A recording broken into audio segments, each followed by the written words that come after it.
আমার 1 নম্বর ওয়ার্ডে আমি কিছু মানুষ সংযোগ করছি, মহিলা ষড়যন্ত্র মোকাবেলা করে আমরা সাধারণ মানুষ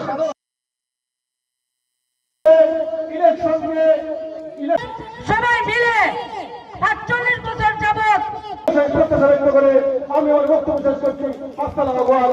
সবাই মিলে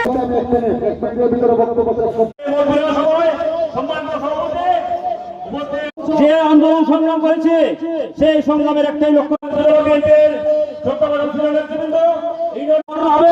সেই রাষ্ট্র গঠন করে আমাদের যে সুচিন্তিত ওদের আমাদের সে বিশ্বাস আছে, আত্মবিশ্বাস আছে। যদি আমরা সকলে মিলে সঠিকভাবে সঠিক পরিকল্পনার মাধ্যমে কাজ করতে পারি, তাহলে আগামী দিনে আমরা ধানের শীষকে বিজয়ী করে আমাদের এলাকার উন্নয়ন, দেশের উন্নয়নের জন্য আমরা আমাদের যথাযথ ভূমিকা পালন করতে পারবো।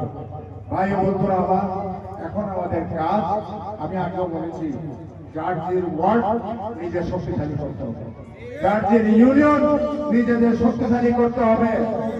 এক ইউনিয়ন থেকে অন্য ইউনিয়নে যাওয়ার প্রয়োজন নাই।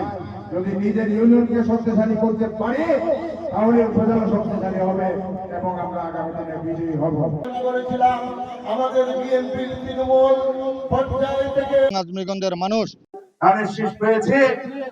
আমাদের দায়িত্ব কর্তব্য হলো আমাদের